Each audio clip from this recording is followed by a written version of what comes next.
Good afternoon. Today is the 9th of May, and we're having a strategy session slash training today. And so I want to first of all let you know that the way I do this meeting on Saturday is different than I do them on Mondays and on Wednesdays. So there's three different types of meetings that I do. You can write these down just so you can have them in your calendar. I do one on Saturday from 12 to 2. This is a two-part. It's part meeting opportunity presentation, or what I call a strategy session. Write that down. The words strategy session. That's what you would want to call this, because the way I run this is like a strategy. So when there's more people here, I would ask them, what industry are you in? What do you do for a living? If there's 5 people on it, that's fine. If there's 50 people, I can't do that. I just assume there's different people from different industries. Maybe some people will put it in the chat what they are, and I'll touch on a few of the industries. So just so you know, the way I do my presentation, it's called a strategy session, because my goal is to give a strategy to the people that come on a few things. The strategy is on number one, how to use pitch to increase their sales. That's number one. And the way I do that is by teaching them how to use pitch to generate leads.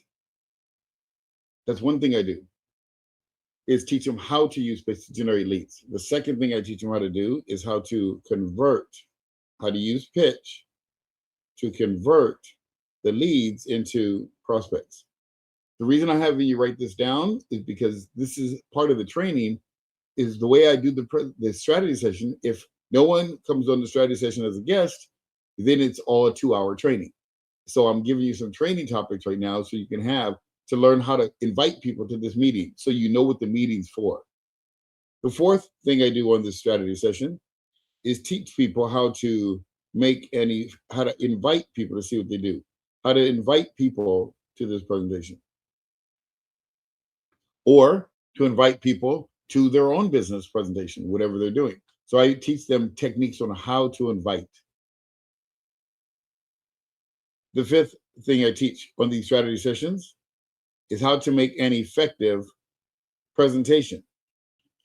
An effective presentation is a process of getting a person to see what you do and then have them join the business.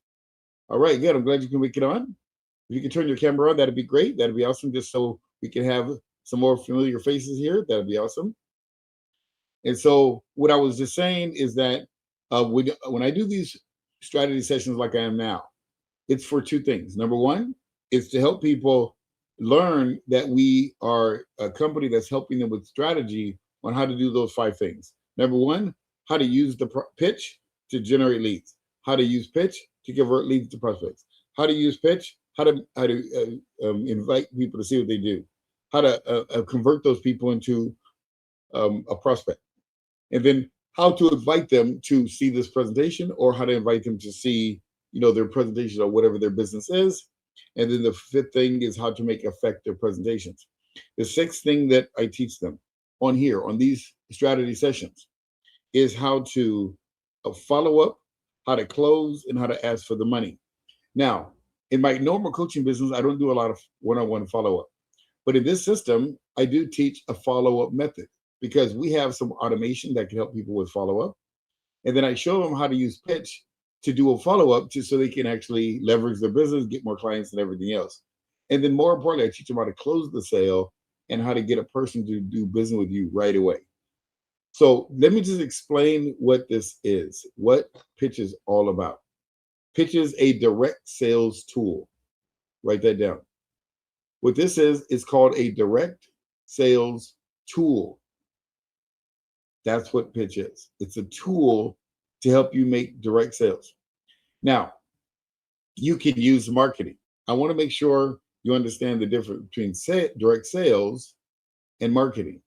There's a dramatic difference between the two. And this is a very important distinction you got to understand. Pitch is a direct sales tool. It's not necessarily a marketing tool. And that's one of the things you want to understand. Because if you understand that basic fact that it's a direct sales tool, then you'll use it properly, or you'll try to market it properly. If you use it, if you try to do it as a marketing tool, it can get very costly. Now, how do I know that? Yeah, I've done it. That's how I know. I've actually spent a lot of money on marketing that didn't necessarily work as well as I wanted it to. But can it down the road? Can it down the road be a big marketing play? Sure, it could. But by the time that happens, you'll have spent a lot of money, time, and effort. Um, CJ, if you don't mind, I think you're unmuted. If you can mute yourself, that would be great, just so that we can keep it silent for the people that are listening. That'd be great. Unless you have something you want to talk about, because you're more than welcome to speak, of course, during our training. Okay, so that would be great. All right, so yeah, so now the big thing I want you to understand is, like I said, there's a difference between marketing and direct sales. By the way, this training is for you, just so you understand. So this strategy session and the training are for you. So if you have a question about anything, feel free to unmute yourself and I'll be able to ask that question. If you have anything about anything I'm talking about, or if you have a question about something I'm not talking about, feel free to go ahead and unmute yourself if you like. Okay, just want you to understand. You guys have that ability to do so. Okay. All right. So now, marketing and direct sales. Let me explain the differences between the two. Okay, because what some people will do is understand they try to do one in the other, and they need to be separated. So since Pitch is a direct sales tool, it's designed for direct sales people. So Pitch is a tool for the direct sales industry. Okay, for direct sales. Now this is a very important. Now, can it be used for other things? Yes, if you just have a family and you just want to talk to your family in other states and other countries, sure, you can do that. If you have a business where you have employees and your business, you need to be able to speak to your employees in different languages. Sure, can you do that with Pitch? Of course. Anything you can do with any other platform, like Zoom or any of those other Google Meets or whatever, you can do on here. So if you just need to share a screen and do all that, it's better than all of them anyway, no matter what. So the whole point is it's a tool just like any other online webcast program, just so you understand. So when you look at that as a whole, it's better than anything out there because of the functionality, the interactivity, and all of that. And then, of course, as it starts to grow, it's going to get better and easier. And when you refer to it, it's free. We know about that. So that makes it even better, makes the pie even sweeter. So you got to understand it's a direct sales tool. In a nutshell, it's a direct sales tool. So what does that now mean? What does that mean? It's a direct sales tool. That means this. The direct sales industry is who it's primarily for. It's not for enterprise. Enterprise means big, gigantic corporations. Now, in the future, will big, gigantic corporations start to use it? Of course they will. But that's not who our target audience is initially. Our target audience is not just for the casual user just to use it for themselves. Now, can they use it? Yes. Can it be used for that? Absolutely. But it's really designed for the direct sales industry. So now, who are I'm sorry, I'm laughing because I have a dog and I trained my dog how to use I have a little doggy doorbell, and I trained her how to use the doorbell when she has to go to the bathroom. And so she does. She uses it to go to the bathroom. And she rang it a few minutes ago. My son took her to the bathroom. But then now she also has trained me to get up and want to play, and trained me to give her a snack. And she trained me to want to just go outside in the backyard. And she rings it. So she's ringing the doorbell off the hook right now. That's why I'm laughing, because I'm hearing the doorbell and I know she just went to the bathroom. So she's trained me to do something else. I've locked her out of my bedroom because she knows how to open the door and come in. So it's like, yeah, so I'm ignoring her. That's why I'm so laughing, because I'm hearing the door, ding, ding, ding, ding, ding, ding, ding. She's being annoying. But anyway, dogs are super smart. Well, now, how does that tie into Pitch? Let's break that into Pitch. How does that tie into Pitch? So what she's done is she's developed a habit of ringing the doorbell to get what she wants, right? That's what she's done. So how does that tie to Pitch? You have to develop a habit. You have to develop habits. Habits are what make this business work. Habits are what make this business work. And so one of the things you got to develop is a habit. Some habits. Develop habits. I'm going to give you a habit that I would recommend you to learn to develop. which I just actually did right now for you, because this is a habit, and I do, and you'll see how I do it as I go through the training. One of the biggest and best habits you can develop is how to tell stories. You got to become a good storyteller. See, if you notice, I just did that. I came up with a scenario in the middle of the training about my dog, right? But what did I do? I brought it into training you guys at the same time. You can do that with everything. My whole life is one big story. I got stories like you can't believe. I can go back to all this time when I was 6 years old, and I got stories about that all the way till now, because I remember everything and I've told them over and over. Because in business, facts tell, stories sell. Write that down. Very important understanding. You can talk about all the facts about what pitch can do, but when you start telling stories about what pitch can do and what has done for others, it's amazing. So there's many stories already in pitch. One of them is a gentleman who had a $72,000 close in one session. I actually have a video of that, and I'm going to be utilizing that for my business, because that's a great story. I have stories of myself where my coaching clients that pay for a lump sum of $4,000 for coaching with me, that I have pictures of them screen sharing when they're right about to pay. I have screenshots of those. Why? Because that's a story.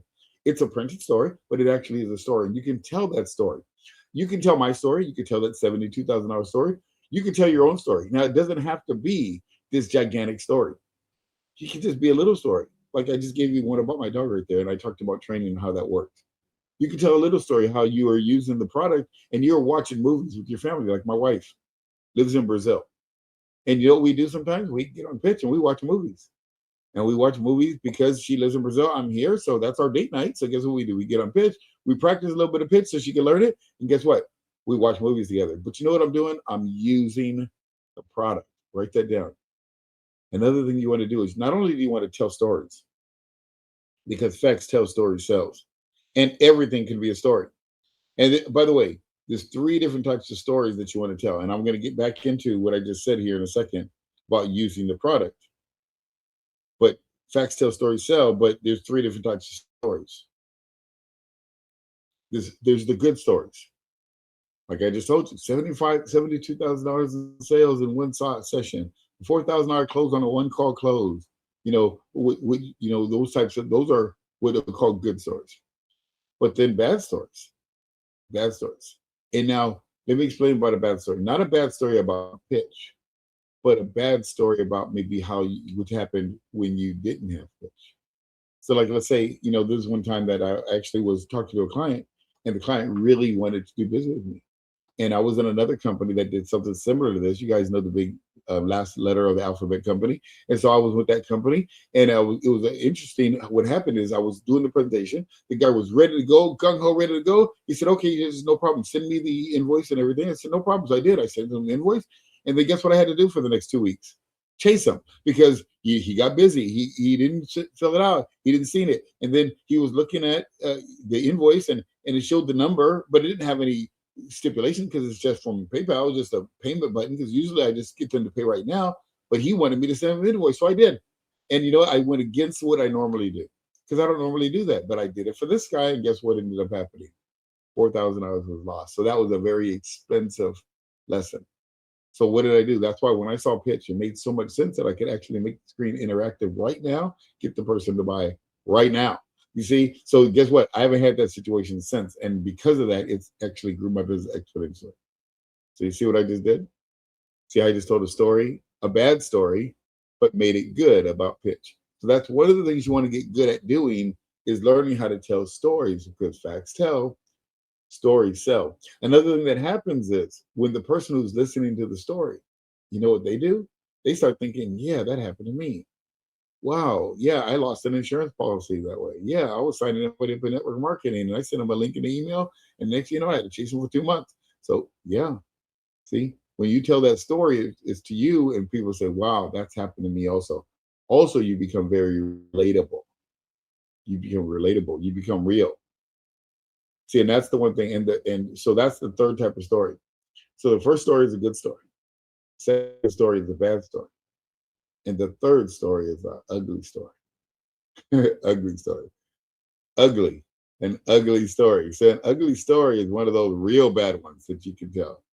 You know what I mean? Those real, real, real bad ones. See, like, to give an example. Years ago, I used to be in direct sales. When I first started, I didn't know what the heck I was doing. I was shy. I was an introvert. I was scared to talk to people. I had no speaking ability. I didn't know how to, talk to people. So I was told I needed to go get trained. So I went to Zig Ziglar and Anthony Robbins, and every single time I got commissions, I would go to one of these workshops. And I did that. I had a trunk full of tapes and books, and you have no idea how much stuff I had in my trunk. And $70,000 later, I was in debt. I was frustrated. Could you imagine going to all these gurus and seeing all these people saying they were successful, and I couldn't make more than 5,000 a month? I was a frustrated individual for 12 years. And I was like, what the heck is wrong with me? What's my problem? How come I can't make the big money? And then I finally met a mentor, and he started training me on some function on how to do this business, started training me on what to do. More importantly, he started teaching me what to say and how to say it. And so I got into this space of direct sales, and this industry has been a lifesaver because it trained me. And that's the one best thing about this. In addition to the product, it trained me how to speak. It trained me how to communicate. It trained me how to tell stories. It trained me how to be friends and love people and not love money. It taught me how to love people and use money versus love money and use people to get it. And because of that, I was able to generate some substantial income in my family. And that was doing really, really good for a long time. But again, I was having challenges, with the process, because my process has been one-to-one for many, many years. And I enjoy one-to-one. I meet a person, I help them decide to do business with me. That was fun. But this year, I lead an online ministry, and that ministry was struggling this year because I don't know if you know what's happening in Africa, but people are being killed. I got videos of people being killed by the thousands, and a lot of them are our ministry. Personally, the ministry I lead are those people, a lot of them, because of what they're doing. They're taking over whole cities, baptizing them and teaching them to obey the commandments. And the people out there in that country that are against that don't like that fact. And so, in the last year, what ended up happening, Daniel said, Stephen, I need to make more money. I need to generate some income because we need to get this message out faster and more furious because Satan's on a rampage out here. And I was like, yeah, let's do it. So I said, okay, I want to figure out a way to sell one to many. The next day, a guy named Ray contacted me and said, Stephen, there's a system that can help you do webinars. And I was like, yeah, I was just thinking about doing webinars. What is that? He goes, well, I want you to introduce you to this guy named Steve. He's the owner of the company. I'll tell you a little bit about it. I was like, okay. So I introduced you to Steve, and Steve showed me the program. The first thing he did was open the screen, and I said, I'm in. And I'm thinking to myself, I don't care what it costs. I don't care if it's $1,000, $2,000. I'm joining because I understood the problem already. And I understood that this product, not only could it be beneficial for me, and he showed me the comp plan and how it could work. I said, I could get this around the world and take care of our entire ministry with this platform. So I said, I'm all in. And I pushed all my chips in on black and said, let's do it. So I joined the program and it started working. And now I'm building a worldwide sales organization because of Pitch, one of the best products in the world. Okay, so that was an example of telling a bad story that turns good. See how I did that? I talked about my personal life. I talked about and I did that purposely just to give you multiple ways to be able to do it. But what I did is I told my personal story. I talked about how bad I was, how I had no skill set, I had no ability, no belief, no confidence. And then I showed how this industry helped me become different. Write this sentence down. If you want something different, you're going to have to become someone different. Very key thing about business and sales and direct sales. If you want something different, you have to become someone different. And that's what I had to do years ago. I was different. I was shy. Like I said, I had no skill set, no ability. And I didn't know how to talk to people. In other words, I wasn't competent. I talk about this in my strategy session. I ask people, what's the definition of competence? And I want you to realize and answer this question to yourself. What is the definition of competence? When I ask that question to most people, here's what they say. They say competence is knowing what to do, knowing how to explain your product, knowing how to explain your services. And that is half of competence in the direct sales world. It's half. It's only half. And it's not the most important half, to tell you the truth. Yes, do you need to be competent in your product? Absolutely. Do you need to know the product? Yes, where I just said earlier, you got to use the product so you can become a product of the product. You want to use the product, use it with your family, use it with your friends, use it all day, practice on it, get on it. You can't break it. Just go ahead and mess it up and do a couple bad presentations and learn how to do the good ones. You got to practice. You understand? There's no such thing as looking good while practicing. No one does. Everybody looks bad. So don't worry about that. Just go ahead and look bad, practice. But you got to use the product. You got to become a product of the product. And so it's very important to understand that you got to practice this. You got to use it. And once you've done that, like I said, you tell these stories, and you can tell you the bad story about yourself. You can talk about how the industry helped you grow, like I did with me. How the training here helped you grow. In other words, like when I do my Saturday trainings, how this is helping you grow. If you get one tip from this training, just get one tip. And that one tip can help you become different. Because, like I said, if you want something different, you got to become someone different. So if I teach you one tip on every training, and you grow from that training, talk about it. That's called edification. You build it up, talk about that. Man, I went to this one training and I got this one tip that really helped me. Guess what? People will come to the training because of you. See, and that's how people get here. You tell stories. And then, you can talk about the story, how you got trained by someone else, how you were mentored. You can talk about the bad things that happened to you, how I lost $70,000 and I was frustrated. That's ugly. I talked about how people were killed in our ministry. That's ugly. But you know what I also did is I talked about the good of what pitch is going to do to solve that problem.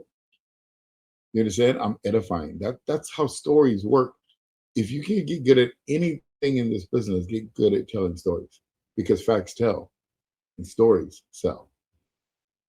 So start thinking about your life, thinking about every roadmap that got you here. And let me tell you a story about this, because about stories. See, we think that we're in control of the direction of our life, and we are. But ultimately, we know God, and I'm going to throw God in there because that's what my belief is, and whatever you believe, that's your choice. But I believe in God and the Lord Jesus Christ, and so that's my fault. That's my belief. But your belief is your belief. But I look at God as the ultimate navigator, the ultimate navigation machine. See, if you think about your car, if you think about your desire to drive to New York, let's say that's your goal. You want to live in New York one day, and you say, you know what, I think I'm going to live in New York, and that's your plan, that's your goal, that's your desire, and you say, okay.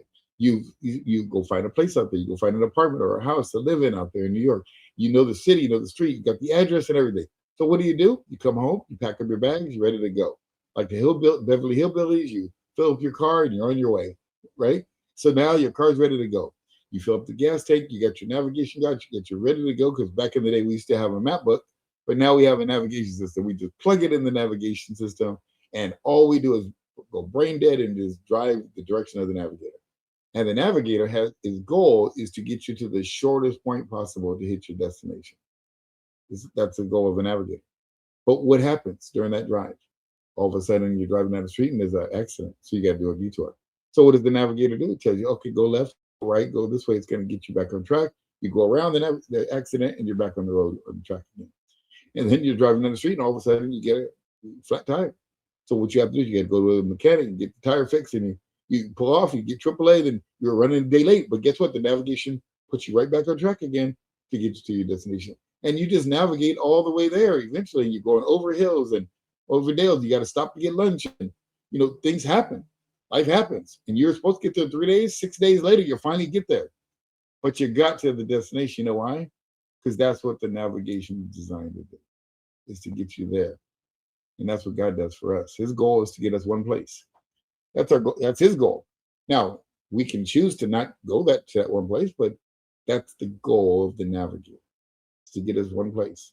And he does everything in his power to help us do that. Sometimes it's a flat tire, sometimes it's a challenge in life, sometimes it's a bad thing, sometimes it's a good thing. But his goal is to get us to one spot with him. Now, we can choose not to. That's the difference between this and a navigation system and him, is that the navigation system that we have in our system, we have to set a goal. We have to set a goal that we want to be somewhere, that we want to get something. So there's several things you can want to get. You can want pitch to be a few things to you. Number one, you can have pitch to be just a good product that you can use for your family and friends. That could be your goal, and there's nothing wrong with that. If pitch is just your product to use for your own family and personal use, great. It's an excellent product for that. Pitch can also be a good product for you to use to sell your own products and services, whatever your business is.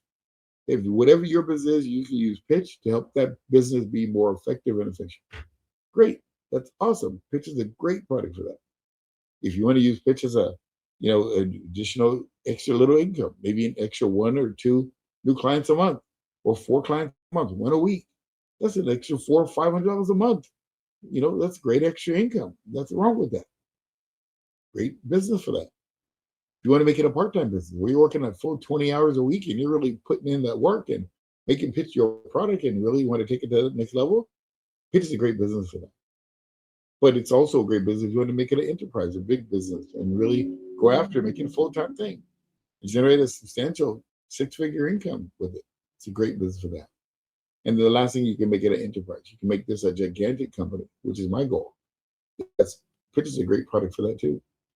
So the reason I'm sharing that with you is because the goal has to be set first. So write that down. Just like a navigator, you got to have a goal, you got to have a destination. You got to have a destination. So you got to decide what's your intent with pitch. Is it just a product? Is it a tool? Is it just a little extra income? Is it a business, part-time? Is it a full-time business, or is it an enterprise? What's your goal?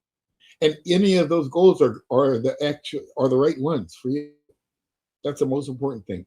So these trainings that I'm here doing with you will help you accomplish any of those goals. So you can come here, and you should come here every week, and you should invite people to them. We also record them, and you get to watch them on YouTube. Because if there's guests on here, it's a Saturday session from 12 to 1, and then from 1 to 2 of the training. If there's no guest, then it's a training. Because it's a really good business for all of that. So this is the training that I'm going to be teaching, and sometimes I'll have a special guest on the train. These trainings are going to really help you with growing your business, no matter what business you're in. So so what did I just do again? I just told another story. You see, facts tell, stories sell. Get good at telling stories. Start going back in your mind and started thinking, what led me here? What led me to pitch? And everyone has the story of what led you to pitch. So like I told you, our ministry was getting slaughtered over there in Nigeria, and me and one of the brothers there, the main one, his name's Daniel, we talked literally at the end of last year, and we talked about ways to generate additional income. And I just said, I'm going to go ahead and start doing one-to-many so that I can actually start generating more income for the ministry. And the next day, my navigation system brought pitch to me. You understand? That's how he works. And that's because just like when you're in that car driving in New York, he's going to give you the shortest route possible to accomplish your goal to get to New York, right? Same thing he does in life. He wants us to accomplish his goal. So he knows what I'm on, the path I'm on with the ministry. So he gave me the shortest path possible when he gave it to me the next day. See, asking you shall receive. So in the same way, you got to have your goal. You got to know what your goal is. And then what will happen is your internal navigation system will actually start helping you find the answers to that problem and help you solve that problem. Let me show you what that's called. Write this down. That's called a reticular activation system. Reticular activation system. Most people have never heard of that before, including myself years ago, but I know what it is. Let me tell you what a reticular activation system is. We all have one built in. And let me show you how this works. And you all know what it is, but you've never really heard it called a reticular activation system. In your brain, the way your brain works is this. If I said to you right now, you ever bought a new car? Let's say you decided you wanted to buy a new car, and you went shopping at all the different dealerships or different places, looking online, trying to buy a new car. And you finally picked out that nice red Corvette. That's the one you wanted. So you said, I got that Corvette convertible. That's the one I want, right? As soon as you buy that Corvette, when you drive off the lot, what do you see? Corvettes everywhere, right? Now, there's not a lot of Corvettes out there that are red, but you see every yellow one, blue one, green one, because you bought the car. Your reticular activation system in your brain now, because you bought the car, now your brain sees everything around it just like you. You understand? That's called a reticular activation system. Your brain is trained to find what you think about most, what you put your focus on. And some people call that the law of attraction. No, really, it's just God put a reticular activation system in our brain so we can find what we need when we need it. So when I needed to find a system to be able to generate more income and find a system to be able to do one-to-one, one-to-many. I said, here, boop, here you go. It was easy. It took one day. Why? Because he knows where everything is, and he knows what our intent is, and so he brought it to me. Same thing your brain can do for you. So now, but if you don't know, if I would have never said I need more money, if I would have never said I want to do webinars, he would have never brought me pitch. Why? Because I didn't know the goal. You get it? So you got to know the goal. You got to be able to talk about the goal. You got to write it out. So when you write out what your goal is, what your intent is, how you plan on using pitch, and it doesn't matter how you plan on using it, but whatever that goal is, now you have the goal. Now you have it established of what you want to do with pitch. Now the reticular activation system can start kicking in. So now you say, okay, how do I use pitch? Do I need all the features of pitch? Nope. You don't need all the features of pitch. Here's some of the features and the basics that you want to know. Number one, you need to know how to do one-to-one. One-to-one, how to do a basic screen share with the interactivity.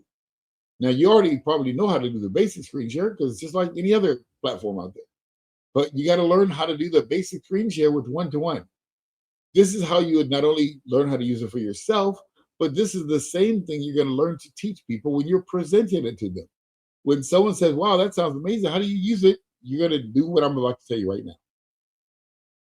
So number one, you need to learn how to do one-to-one. One-to-one, in other words, how to make the screen interactive and how to navigate through that. So the way you learn how to do it is you go in and you set up a meeting and you practice. Practice with your spouse, practice with your friends, practice with, just ask somebody to do a friendly demo where you can do a demo with them by, just as a what do we call it? A do me a favor demo. A favor demo. I actually have a whole script on favor demos. So go do some favor demos. Hey, can you do me a favor? I need to do some demos so I can learn this platform. Can you do it? They say, yeah, no problem. You do a demo with them. They say, like, hey, I want that sucker. Can I get in? And yeah, as a matter of fact, you can. Give them your link and sign them up. That's it. That can happen by accident. Just by doing some favor demos. You see, but the whole point is you're practicing. You got to practice with live human beings. So go practice it. You mess up a couple times. They're like, oh, let me see how it works. And you guys are figuring it out together. They're like, man, this system's amazing. I'm in. See, go do some favor demos. So that's one thing you can do is go practice. Practice one-to-one. If you just got the one-to-one, open it up the screen, show it a website, show it how that can work, you get good at that, you can sell this program because that right there is better than all the other platforms out there anyway, if you didn't show anything else. So that's one thing. Second thing you want to be able to show is one-to-many. How you can do one-to-many. What that means is you can do a webinar where you have a lot of people on the webinar and you can talk about it. Now, you don't have to show it, but you can talk about what it can do. How, if you have 10 or 20 or 50 people on the screen, imagine having, let's say you're in an insurance company and you actually go to talk to a company about their employee benefits. The owner likes the idea, but the problem is they can't shut down all the production for a whole day or two for you to come in and do the enrollment. And you say, I appreciate that. I really respect that. But what I can do for you is not only can I help you get started right away, we can help the entire company get enrolled in the life insurance policy. We'll do one, two, or two policies, life insurance, and we'll do the dental. We'll get them all signed up in an hour. I'll be in and out with all of them done in an hour. If I did that, would that be fair enough? Yeah, absolutely. If you can do that, that's no problem. Matter of fact, they can sit at their desk while they're doing it. They don't even have to leave their desk. Great. How do you do that? We'll have an interactivity system where I can actually do a webinar. They can hop on. I can make the policy live. They can actually go in and buy the policy right there on the screen. It's all private. I can have you your spreadsheet so you can do your employee deductions within an hour and have all 20 of your employees enrolled. Wow, that's amazing. Yeah, I'd love to be able to use that. Matter of fact, we need something like that for our company, for our employees. Matter of fact, we can talk about that after. Let's go and get your employees set up. So you see what I just did? I just told a story. So you can talk about one-to-many. So that's how you do it. You paint the picture. See, I don't have to show a PowerPoint. I can just paint the picture, give a scenario. Those are what I call case studies. You want to learn to use case studies because with case studies, it's just like it's another story, but it's a real story about something that's happened or something that can happen or something that's working or something that you've experienced. When you tell those case studies, what happens is people are like, wow, that's amazing. And here's the cool thing about telling these stories like this. If you notice, I'm not using a PowerPoint.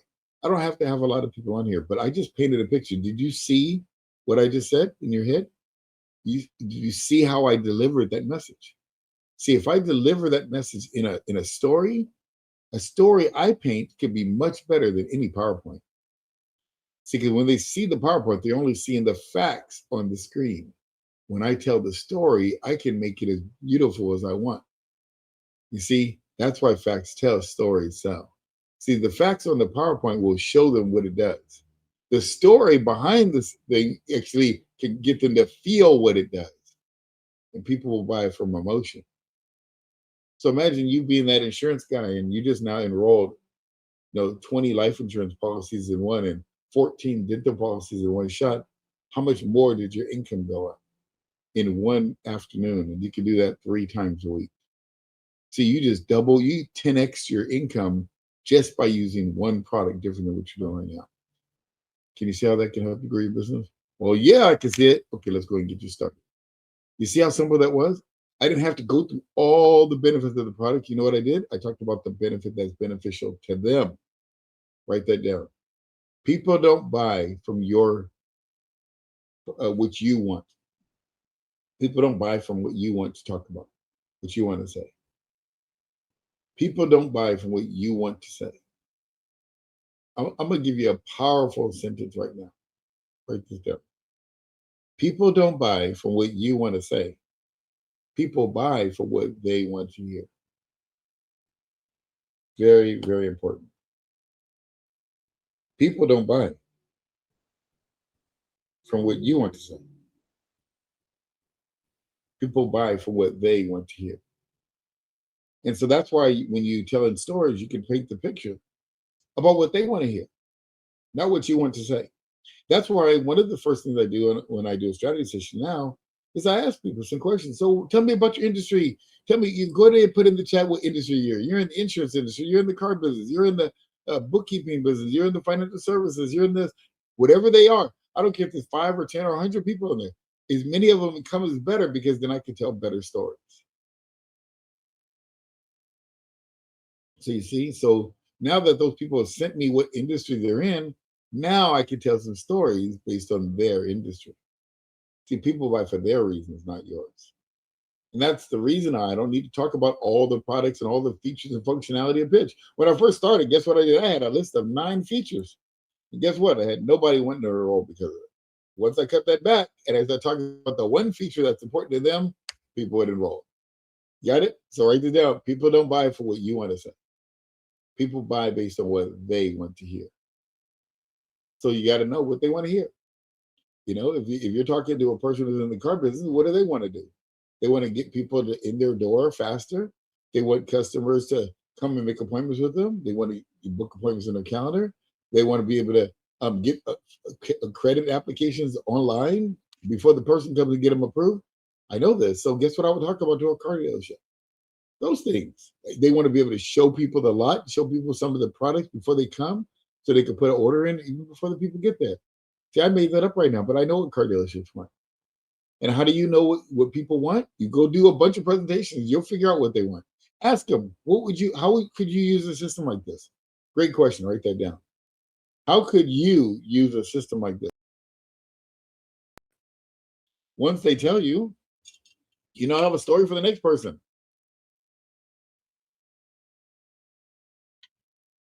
Once they give you the answer to that question, then now you have the story for the next person. Talking to a real estate agent, and you ask the real estate agent, how can you see using pitch for your real estate business? Well, I can see it several ways. A lot of people come in and they want to get licensed. I can license 10, 15 people at one time because they could all hop on and I can show them exactly where it goes, get them onto the licensing page and get a license just like that. Yeah, that could grow your business by 10x. Good. Well, here's another idea that you can do. Let's say you want to do a leasing, you want someone to a listing agreement. You could actually show the house, show the product, walk around their house. They can show you on their camera. And then you say, yeah, I'll be your listing agent. You could actually put the listing agreement right there without even leaving the house and get the customer sign your leasing agreement, your listing agreement right there on the spot. What if you did a group meeting, you did that, you had 10 homeowners give you 10 houses and all did it all online without them leaving the house? See how fast you could grow your real estate business now? What if you had 10 agents in your office and you're the broker and you did that times 10? What would that do to your income? Well, that could exponentially grow my income. That's right. That's why I think pitch would be great for it. Does that make sense? It does. Just go ahead and get you set up. See how I just did that? I'd have to talk about all the features of pitch. I'd talk about the feature that's important to them. Why? Because people don't buy from what you want to say. People buy from what they want to hear. So I'm trying to drive that sentence into your brain so you can get it. People don't care what you want to say. People only care about what they want to hear. Now, let's take that to the next level. What do people want to hear? Okay, people want to hear the benefits of what's beneficial to them. In other words, people want to hear what they want, not what they need. See, a lot of people talk about what people need. You need to have pitch because it helps you close better. You need to have pitch because of this, and that. You need to have this product because of this.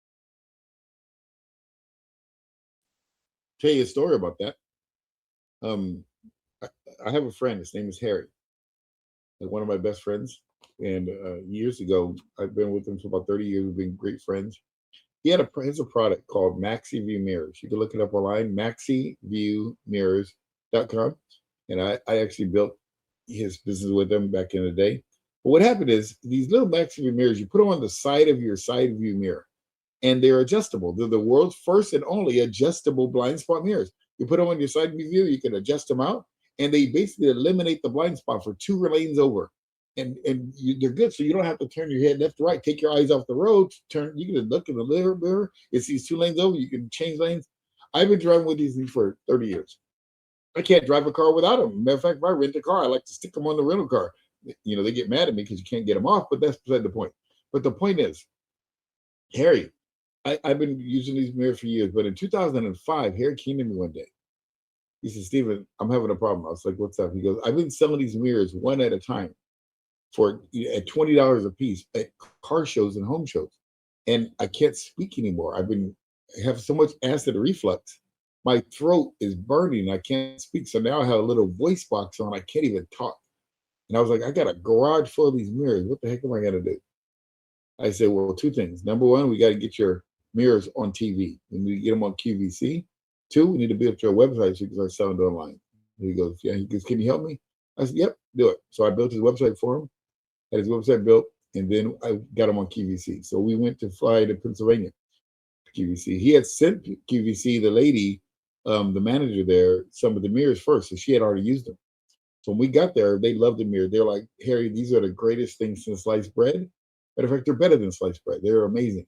He goes, and he was like, yeah, let me tell you the reason why people need these mirrors, because seniors need them so they don't have to take their eyes off the road, turn their neck left or right.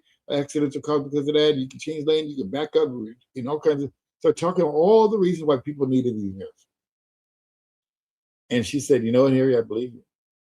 I've been using them myself. They're amazing. But let me tell you one thing about selling on television. He goes, the one difference about selling on television than anything else is that people will spend 10 times more for what they want than what they need. And I was like, okay, I got it. Thank you. So what I did is I changed the entire methodology of the way I present. Because I used to always look for people's pain point, look for their problems, look for their problem to make them feel pain to people to buy. Well, QVC taught me something very powerful that day. He said, you'd be better off to talk about the things that they want. They'll spend 10 times more for that. So even in my coaching, I do that. So I find out what people's problems are and the reason why their problem exists and what their problems are. But for the whole hour, I talk about the solution to their problem. I talk about what they want. They want to be able to generate leads, to release the profit, and make sales in one day, be able to close the sale with no follow-up. I talk about what people want, not what they need. You get it? So it's very important. And I learned that from QVC years ago. that people spend 10 times more for what they want than what they need. So, with that said, how does that relate to pitch? When you're presenting these things, number one, you find out what they want, find out what they want to be able to do. They want to be able to sell more. They want to be able to convert more. They want to be able to generate more leads. They want to be able to convert more people into a prospect. They want to be able to get the people to buy today. They want to be able to not have to do a lot more follow up. They want to be able to generate some additional income using pitch and referring it. They want to be able to get their system for free. They want to be able to sell one to many and get people to buy right now. They want to be able to help the people pay without leaving the webinar. They want people to be happy and have your product and your services, whatever you offer, and they want to be able to help people get it right now. And that's what pitch does.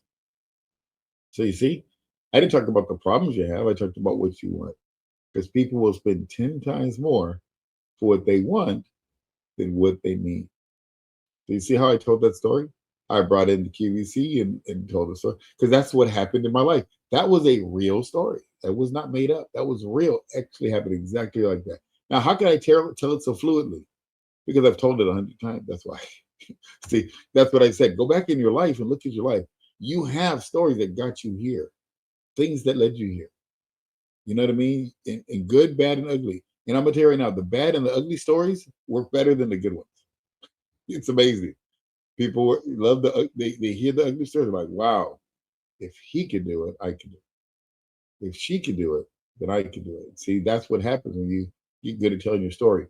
Plus, it makes you real, makes you vulnerable, makes you a real person versus just this professional salesperson that knows everything. I'm the first to tell you I don't know everything. Matter of fact, I know very little, but I'm very good at what I do know. That's the key. See, I don't need to know everything. I just need to be good at what I do know. You understand? So you don't need to know everything. I don't need to be jack of all trades, master of none. I used to try to be that, but that didn't work. Kept me broke. But once I got focused and got good at one thing and learned one thing really good, I get focused. And I was talking to my son about that last night. My son called me. He goes, "Dad, you're a motivational speaker, right?" That's what he thinks I'm a motivational speaker. You're a mindset trainer. I was like, not really, but yes, I am kind of a mindset trainer. Why do you ask? He goes, "Cause I'm kind of frustrated about some stuff, so I need some help." I was like, "Okay, what's up?" He's 9 years old. He's in the other room. He goes, I need some help because I'm all frustrated. I'm all over the place and I don't know what to do. What should I do? How do I keep focused? Because I realized when you were gone on vacation, I kind of got off track. I wasn't doing the things I need to do anymore. What do I do? And I was like, okay, well, let me tell you what to do. Number one, by the way, you should write these things down because I'm about to tell you what I told him. Number one is you got to know what your goal is. What's the end result? What do you want to be? That's the first thing, because he's interested in getting into real estate investing. So I said, okay, if you want to do real estate investing, that's great, but make sure that's what you want to do. He says, yeah, because I got a lot of opportunities coming at me. What do I do? Which one do I do? I said, the one that you want to do. Write that down. I said, the one that you want to do is the one you should do. Now, here's some things you can look at. Which one's the most profitable? Which one was the most fun? Which one do you enjoy doing? Which one can you see yourself doing for the long term? Which one helps better the world the most? So if you ask yourself those questions and you come up with your answer, the first thing you have to do is make the decision that that's what you're going to do. So the first thing you got to do when you're trying to get from undecisiveness or confusion is you got to decide, what do I want to do? Make a decision. And here's a sentence that my mentor taught me years ago, but I've branded it as mine now, is that your success is a decision away. Your success is a decision away. So you got to make that decision first of what you want to do. And that's what I told them. You got to decide. If you want to do real estate investing, that's fine. Start doing real estate investing. Start doing real estate investing.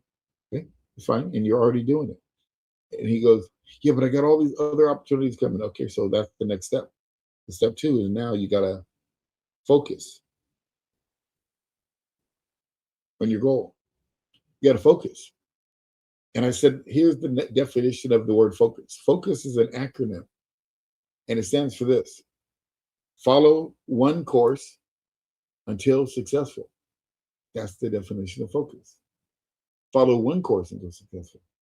And that's in the big things and in the small things. Follow one course until successful. Because if you get good at doing the small things and focusing on the small things, you'll get good at the big things. You'll do the same thing in the big things. So I gave him an example. I said, let me give you an example of what I mean. So right now you're concerned about different businesses. So that is one thing. You got to focus on which business you're going to do. So, but let me show you the best way to focus. And here's how I kind of threw my little jab in there. So you know what you should do? You need to focus on like little things, like keep your room clean. So here's an idea. You know what you should do? You should go in your closet and get all your clothes and put your clothes up and fold them and organize them, put them in the drawers properly. Hang them up. Go buy some hangers. Hang your clothes up. And you know, when you wash clothes, put them away properly and keep your room nice and neat and vacuum and keep it clean and take those things off your window. And you know, you can make yourself look presentable. Guess what? You get focused on the little things, your business will be better too. Your car will be cleaner. Your life will be cleaner. Come out, wash the dishes sometimes. Don't wait for me to do it all the time. Wash the dishes and keep the house clean. See, because if you focus on the little things, then when it's time to do the big things, you already are developing the habit of focus. I kind of threw that in there to get his room clean. but the whole point was this. It still worked. It worked. So I'll go in there and remind him of that right now, because obviously he didn't get the focus on that one yet. But anyway, the point is this. You got to focus on the little things, and then you'll get good at the big things. So in this business, how does that relate to pitch? You need to focus on sharing one screen. Share the one screen. Get good at that. Get really good at sharing the one screen. And how do you get good at it? You focus on it. You say, I'm going to master this one screen. And then after you do that, you practice doing the language translation. In fact, focus on that next. That's the next thing. How to turn the language translation, how to speak. Because, you know, if you talk too fast in the language translation, it'll sound like, you know, speaking Chinese. So you got to learn to slow down a little bit. So you got to practice it. You can know when it's time to get in the game, you know what to do. You got to practice those things.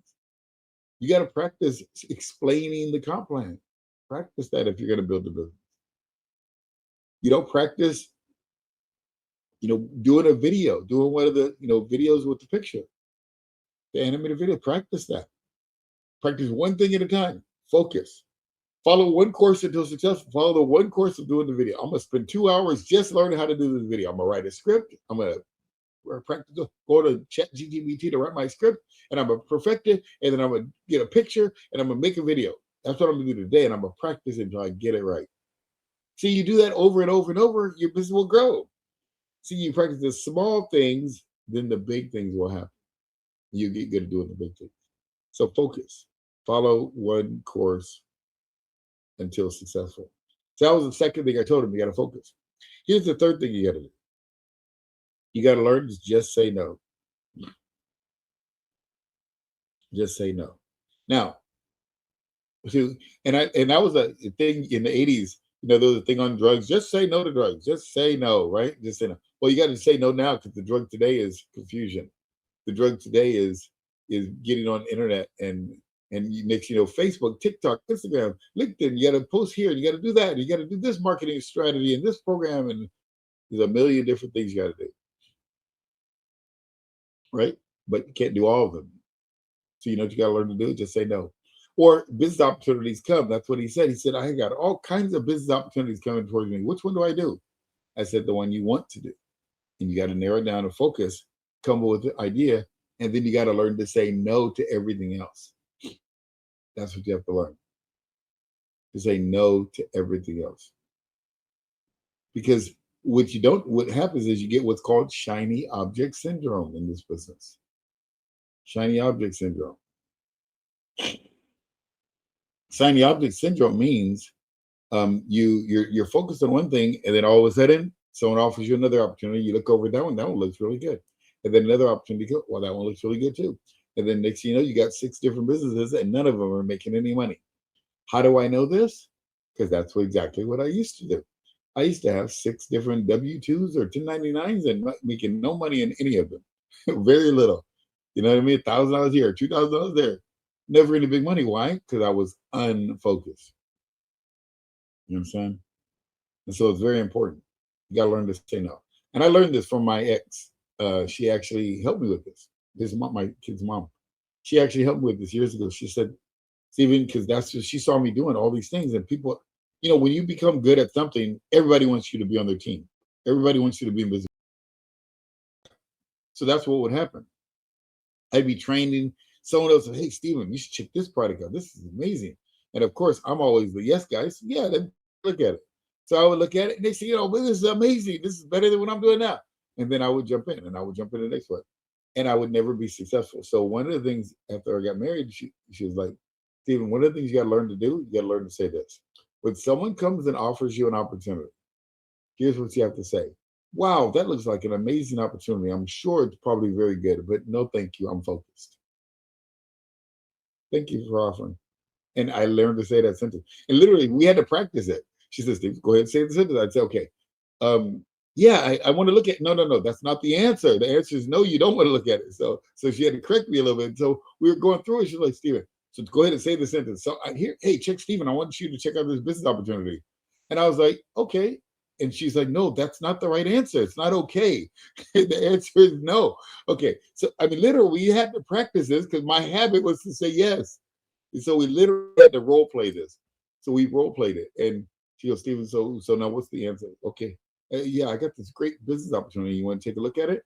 No, actually, I really don't. But I do appreciate you sharing with me. I believe it's probably a very, very good business. But right now, I'm focused on what I'm doing. So thank you so much for allowing me to see that. Allowing me to know about it. You see, and I didn't even look.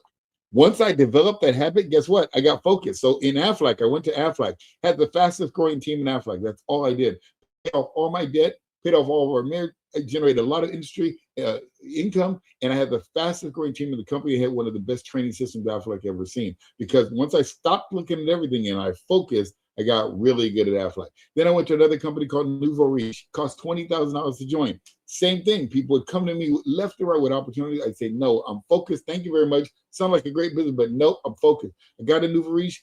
That company created a training system, had the fastest growing team in the country with a $20,000 product, and built the fastest growing duplicatable network marketing business with a $20,000 product. Not telling you who in the world's ever done that before, but I did. Why? Because I was focused. I said no to everything else, and I put my blinders on. So how does that relate to pitch? That's exactly what I've done here. So yes, I still have my coaching business because you want to be able to do your regular business and generate 1.5 times income in your new business before you quit your old business, so your business is stable. So I'm still doing my coaching, but at the same time, I've pushed all my chips here to pitch, and I'm focused. So someone else comes to me with another opportunity, another product. I say, I appreciate it. Thank you. It sounds like a great business, but right now I'm really focused on pitch, and I've already had that probably 10 times since I started. So you see how I just told another story? See how I told you the story about my life and I gave you scenarios of my life. See, we all have stories. Our whole life is one big story.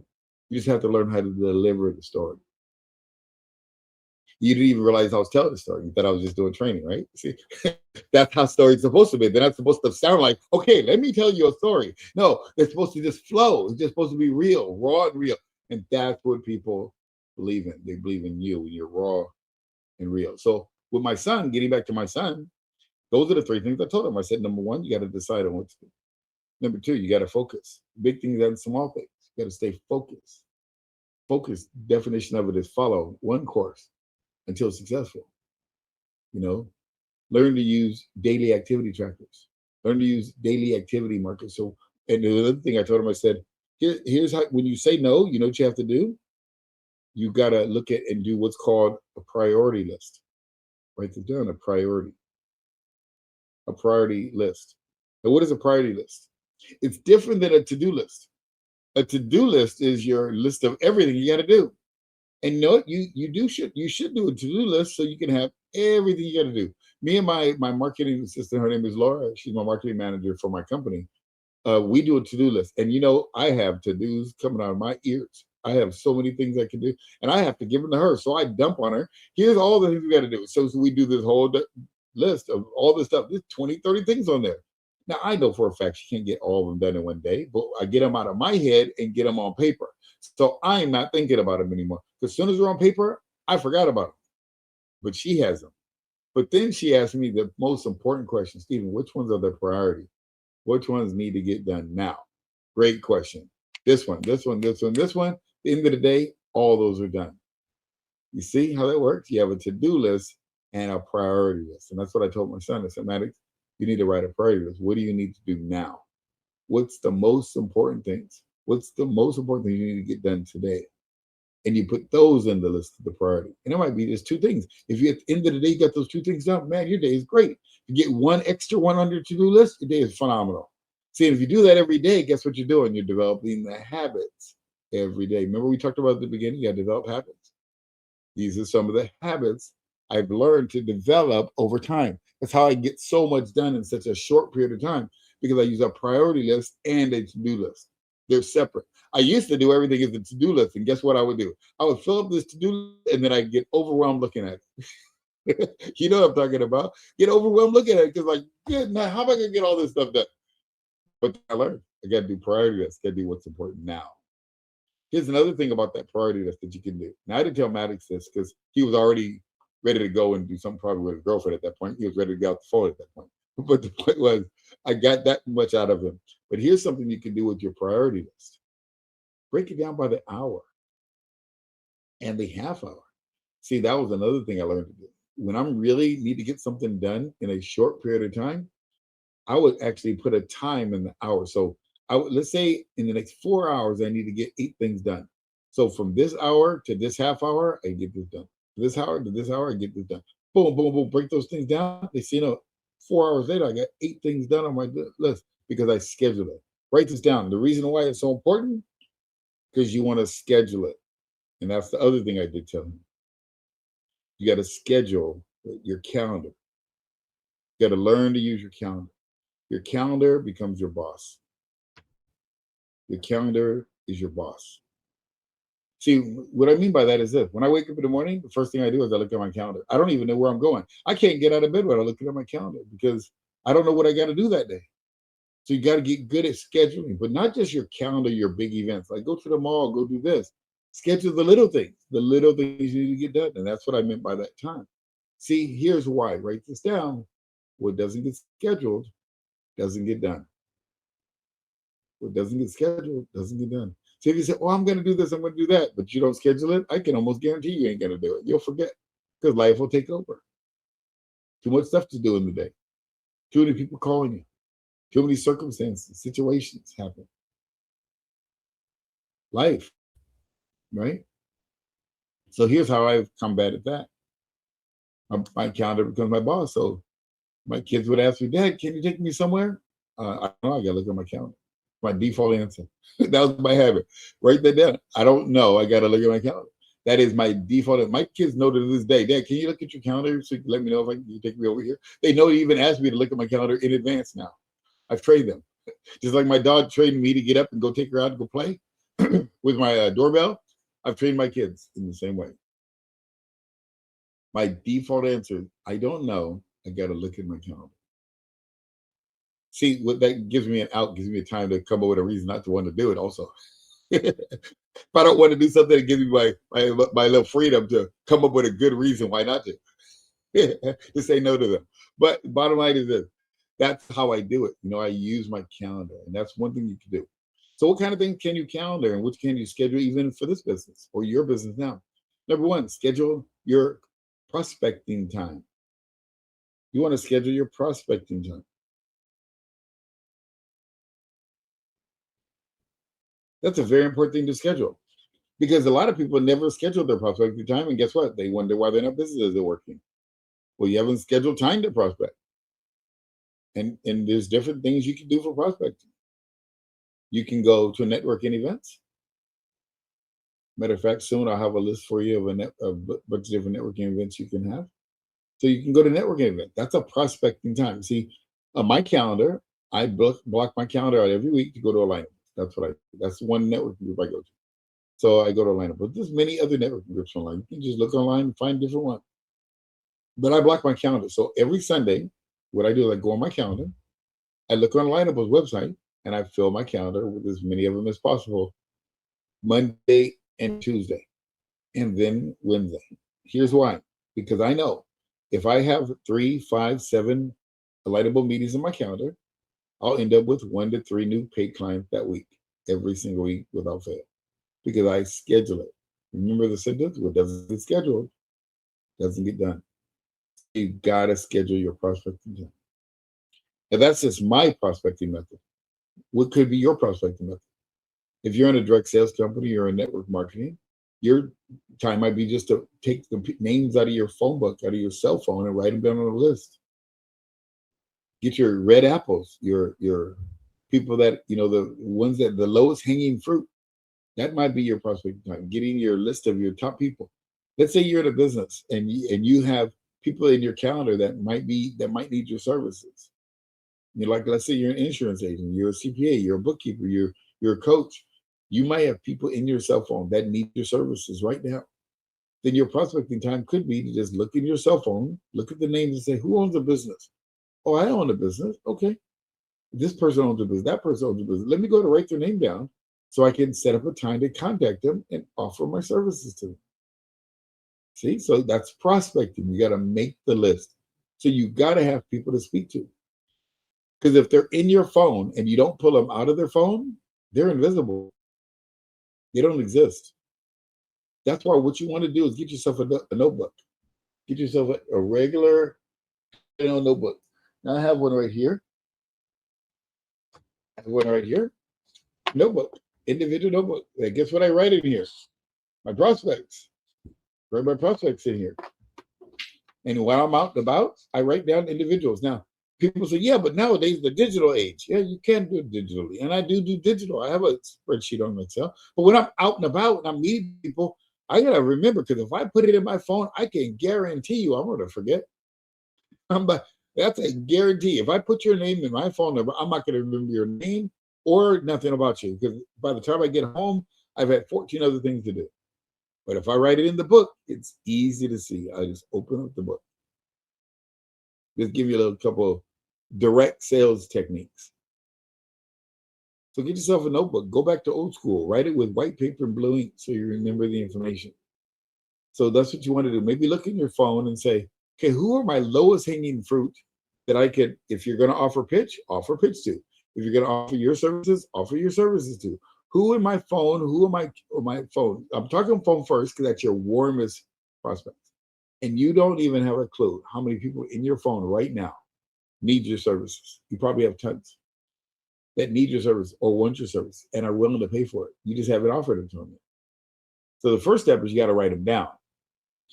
Then you can look at your LinkedIn, look at your Lineable account, look at your Facebook account, look at your social media, and do the same thing. You got to spend the time to do this. It doesn't happen automatically, and you don't want to get an AI to do it. What you want to do is just sit down and think through. We're talking right now the lowest hanging fruit. Lowest hanging fruit. The lowest hanging fruit are the people that are the easiest for you to contact right now. The easiest, most open people that know you, you know them, they're open to talk to you. And that's the easiest ones. To do do me a favor demo. That's one that you can do that with. You can in your business, you can say, hey, I'm new to this business. Can I do a favor demo for you? Yeah, I need to show you my insurance policy or my bookkeeping services or whatever it is you do. You need to be able to, hey, can you do me a favor? I need to show my presentation, so I need to practice it. Can you help me? Yeah, you do your bookkeeping practice. They're like, wow, I didn't know you did that. I need that service. Let's go ahead and get started. That's how it would work. See, do me a favor. Demos are very, very good, especially when you're new. So you got to schedule your prospecting time. That's the first thing. Second thing you got to schedule is your conversion time. Your conversion time. Now, nowadays, I usually would have said your phone call time. But nowadays, we don't do everything just by phone. So I had to call it conversion time. What that means is it's time to convert that lead into a prospect. So the first thing is when you're writing down that list, what you're doing is you're generating leads. Just so you understand. Remember at the very beginning, I said you got to do a few things. You got to generate leads.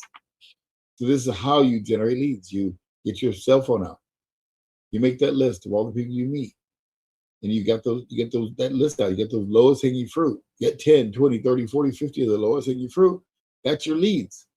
Now what you have to do is convert the leads into a prospect using words that convert. You'll learn about that later. But right now, you got to be able to convert those leads. Now, how do you convert them? There's several things you can do. You got to know how, you have to, one, call them. That's one way you can convert them. You can text them is another way you can start the conversion. Another thing you can do is email them. That's another conversion process.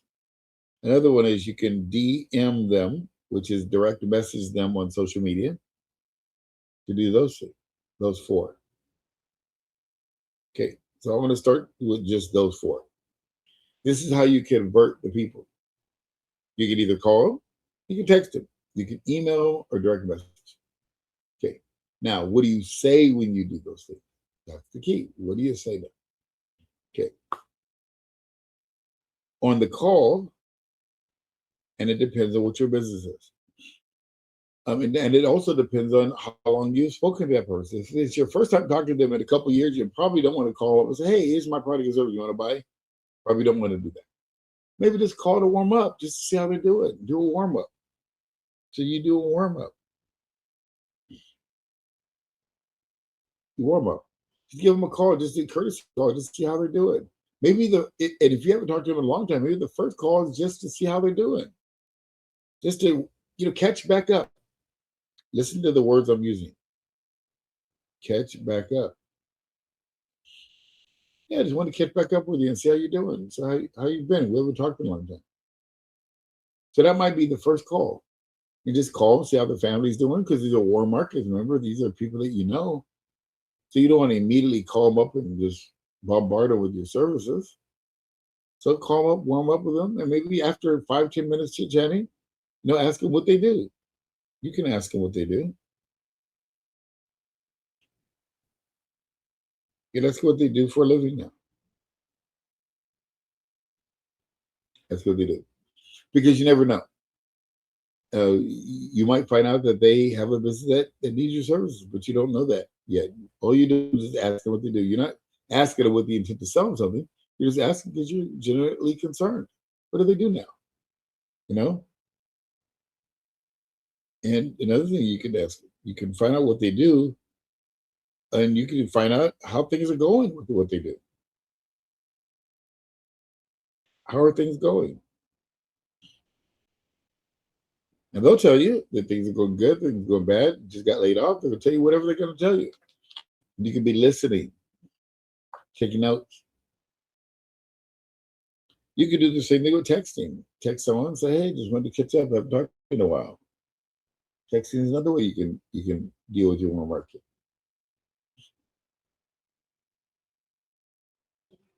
Same thing go to email and direct message. So all these. Now here's what I'm not going to do. I'm not going to give you an exact script of what to say.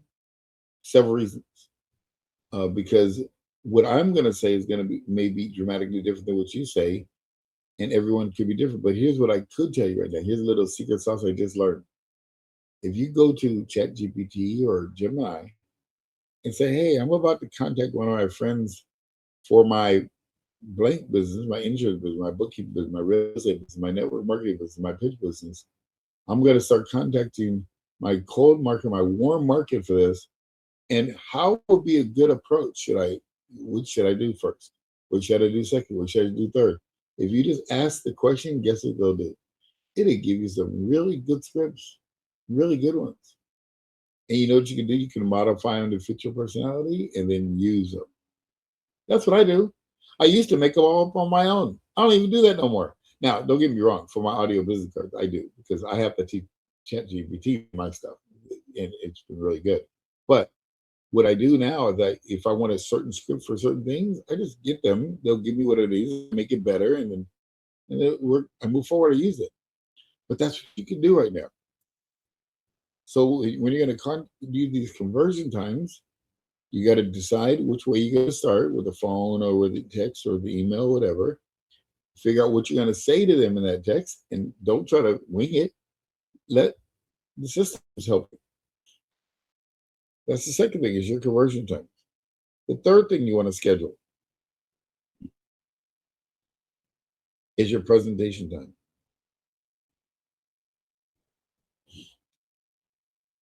Actually, let me do this. I'm going to put that as number 4. I'm going to put one right before that. Number 3 is your invitation times.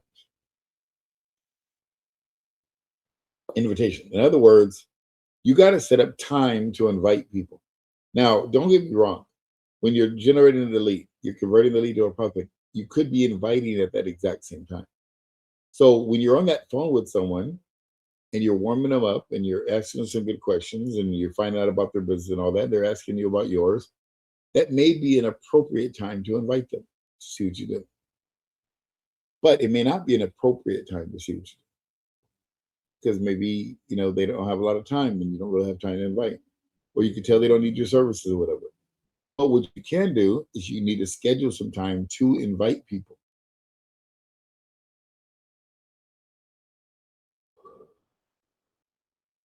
Put that in your calendar of when you want to invite. So, and not only the number of, the time you're going to invite people, but the goal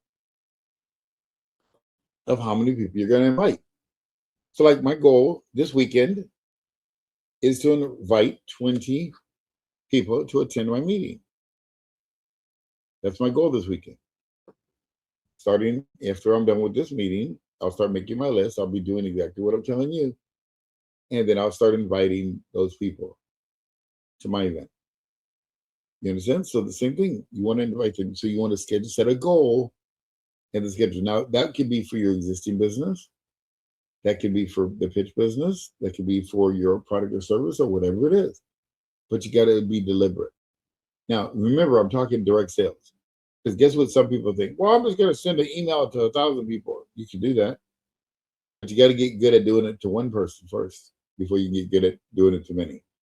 See, the reason why the one-to-one is so important, the direct sales, because if you don't know how to sell one person, how are you going to sell a lot of people at once? You get it? So you got to get good at the one-to-one. That's why direct sales is such a foundation of marketing. Because once you get good at marketing to one, you can get good at marketing to many. Some people are doing the reverse. They're buying all this marketing, but they haven't got good at selling to one yet. So you got to have a good invite time. You got to set up a goal.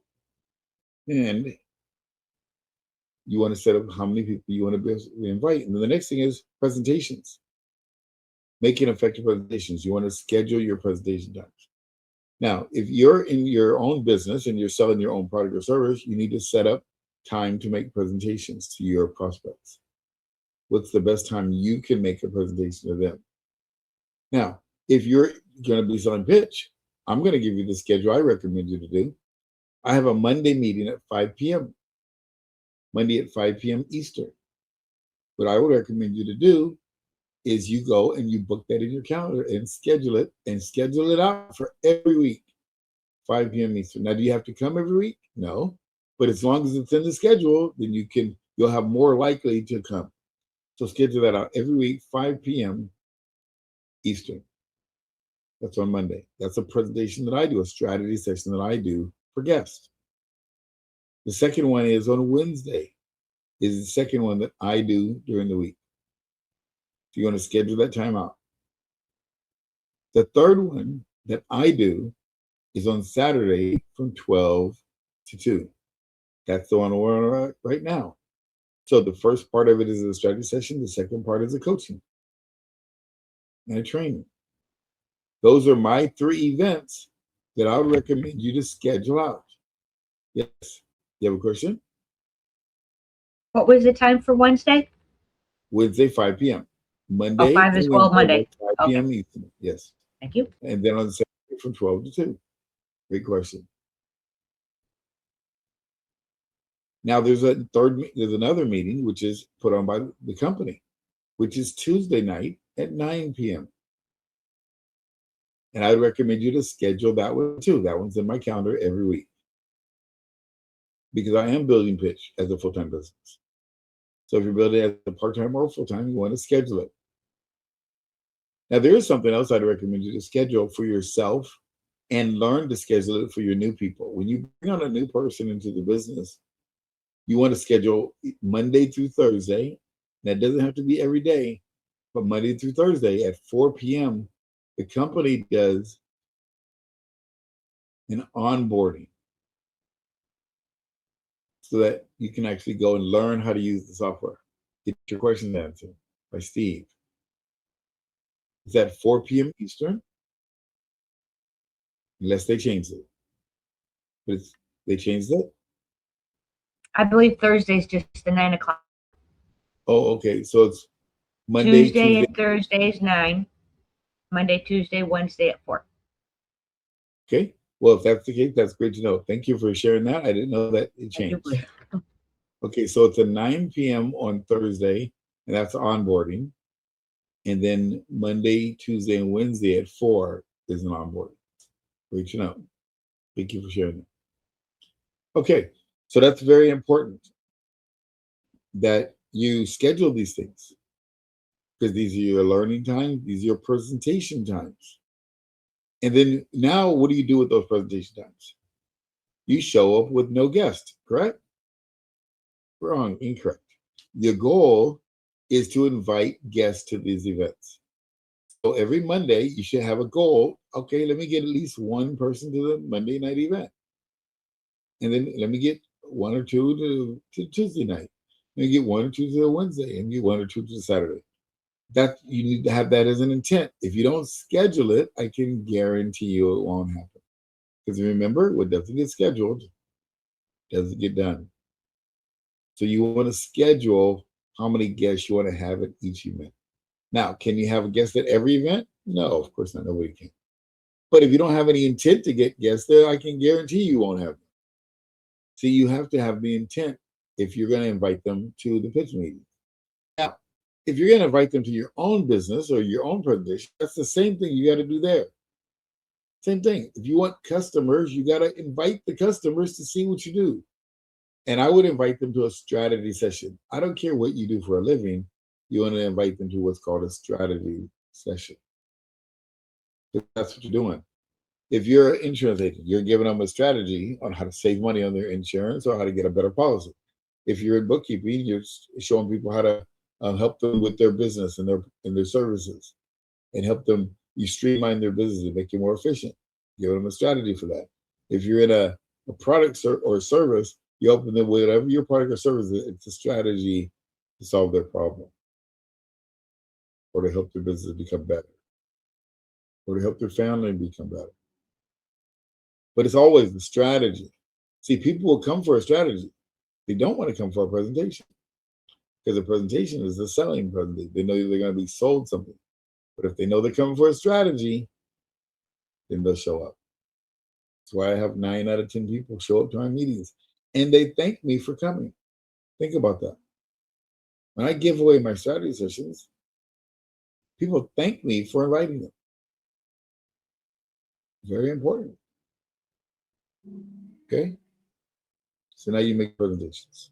Now you make an effective presentation. So the next thing you want to schedule your times when you can make presentations. So those are the meeting presentations, but you could also do one-on-one presentations. One-on-one. That's where you now are going to show the presentation to the person you're speaking to. Now, this is an important part, because write this down. This is a very important sentence. Your income is going to be in direct proportion to the number of times you show the plan. In other words, the amount of times you make presentations to your customers. And I don't care what business you're in a real estate business, your income is going to be in direct proportion to how many times you show a house. If you're in a bookkeeping business, your income is going to be in direct proportion to the number of times you show customers business owners what you do. In network marketing, if you're in an insurance policy company, your business is going to be in direct proportion to the number of times you show the policy and the plan.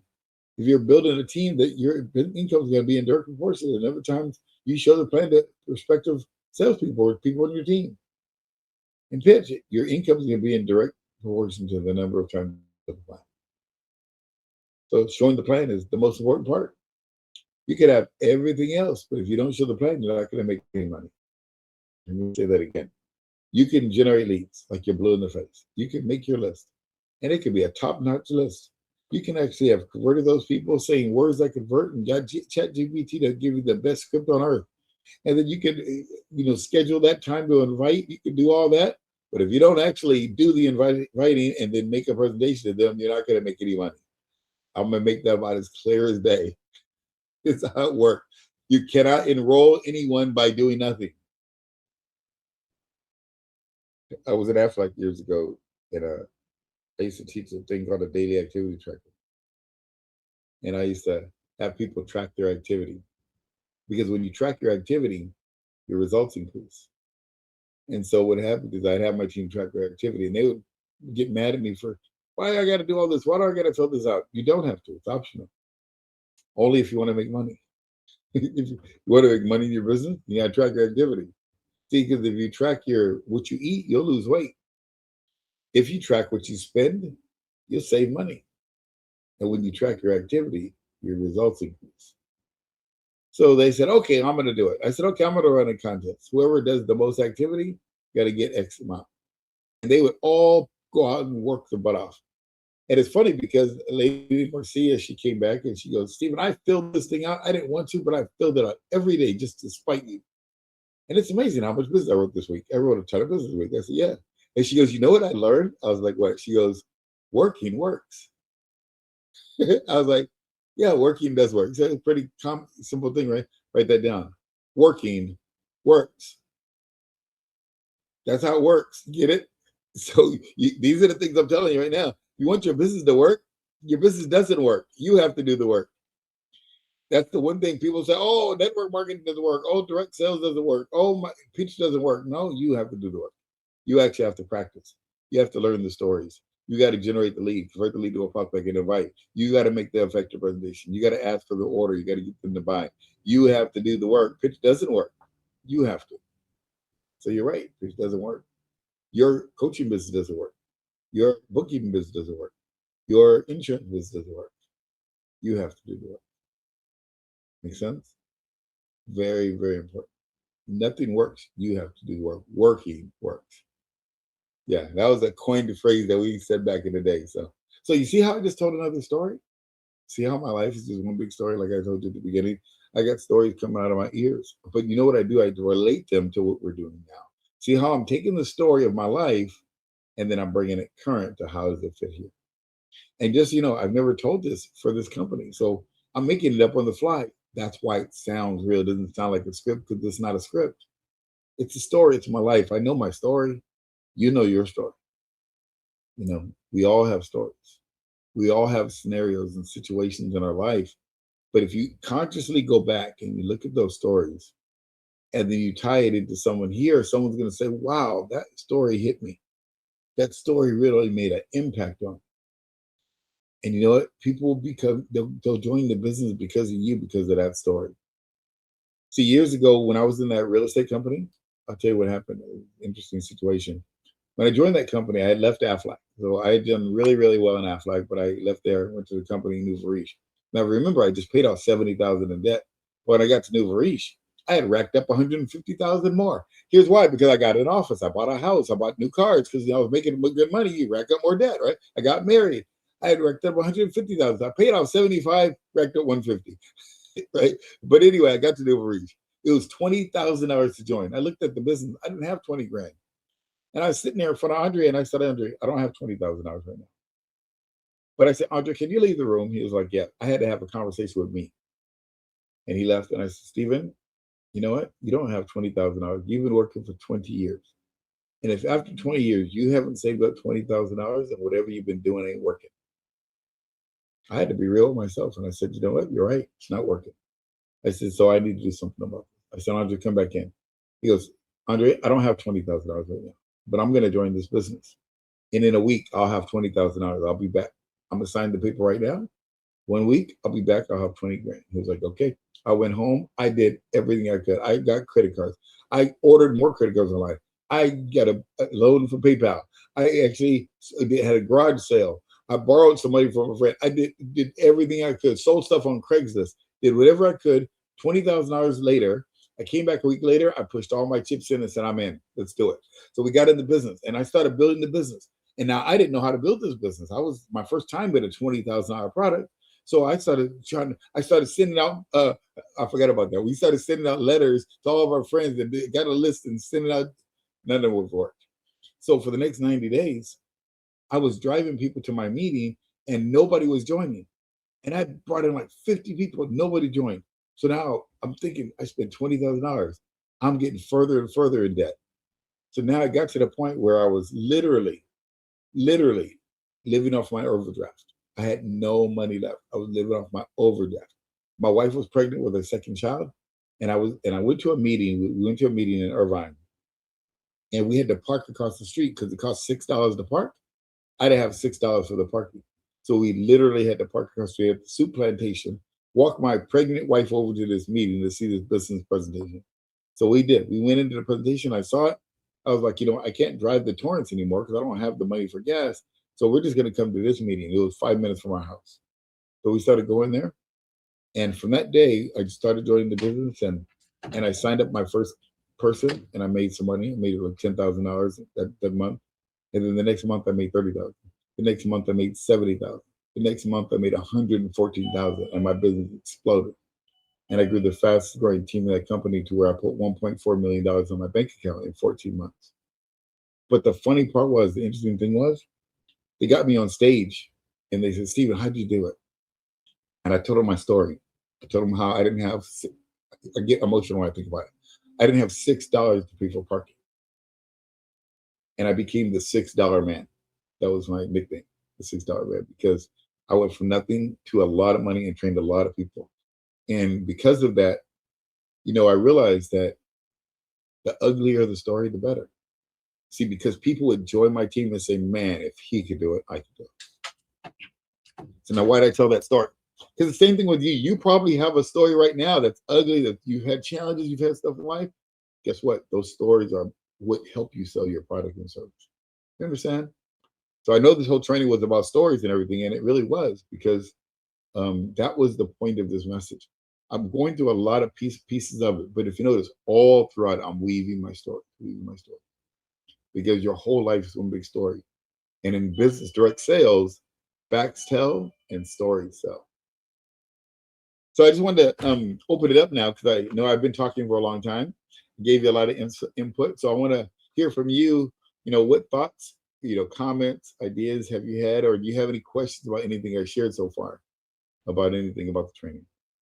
You're talking about the good, bad, and the ugly, and boy, am I going through the ugly. You've heard some of it. I mean, Yeah. it's like boom, boom, boom, one thing after another. Yeah. And to piece them together to you, and I've been using them a lot. Getting a lot of sales calls. Like, I do not have the money for this. My cards just got zapped. I don't even have, I don't even have them. So yeah, I can relate. And stories, and every time you tell a story, you remember those, and like you said, that makes you real. To me, hearing somebody else's story and what they've been through, saying, wow, and I thought I had it bad, because sometimes that plays in, or wow, I can just relate. That's the biggie. I can relate, and I relate to stories. And I like hearing the struggles that other people have, because some of them, I mean, I'm not at 70 grand yet. I'm not far behind. My God, saying that out loud is terrifying. Yeah, right there is an ugly story. I said it out loud. Yeah. And I just lost my train of thought where I was going. But You're talking about your stories and how they're where I can relate, and it's like, okay, I don't have it as bad, or yikes, that was horrible, and I'm sorry that happened to you, but look at who you are now. Look what that made you, and it makes you stronger. And that's how I feel, because every day there's a new bump in the road. It's like, all right, brick by brick, they're going away. I mean, I had a wall I had to tear down. Yeah. I tore it down. This, I can jump over it now, but I can relate, and the stories are the best. That's right. That's right. So that's good. And I appreciate you saying that, because you're right. Strong stories do make you stronger. You see, Mhm. and it's very important that you use those stories for your benefit. Don't let them beat you up. Because that's what a lot of Mhm. people do. They get beat down because of their story. No, whenever something bad happens to me, you know what I say? Wow, that's gonna impact a lot of people in the future. No matter what, no matter what story happens to me, I say, wow, that's gonna be a great story in the future. Because now let me tell you one thing about stories. You gotta be careful because like if you're going through a trauma situation right now, a bad situation, like when I was going through my financial situation during the time, I didn't tell my financial story at the time because that wouldn't make sense. It's not going to benefit someone. Now, I could tell someone parts of it, but I wasn't going to tell the ugly story until I came out of it. You understand? I might tell someone it's challenging for me, but I joined. So, like that $20,000 story, when I didn't have $20,000, I didn't tell that story until after I started making money because now I could tell the story. Now, what I did do is I did tell people how I joined. So, like, I'll give an example. And the reason I tell you this into pitch with right now. So, like, when I'm talking to someone and I'm talking to them about joining that company at $20,000, and they say, "Well, I don't have the money." I said, "Well, let me tell you, I didn't have the money either. Let me tell you what I did." And I tell them I went garage sales, I sold garage sale, I did whatever. And they said, "Wow, if I could, he could do it, I could do it." So during that time, now I wasn't making the big money yet, but because I told that story, it allowed them to join, which made me help me make more money. So how does that relate to pitch? So right now in pitch, you can say, "Hey, I'm just getting started. I didn't know how to do this either, but I just learned. It's got my first client. I can help you get your first client." Yeah. Well, you don't know how to do it. Yeah, I'll help you. I'll teach you what I know now. You don't need to know everything. You just need to know more than your prospect. Write that down. You don't need to know everything.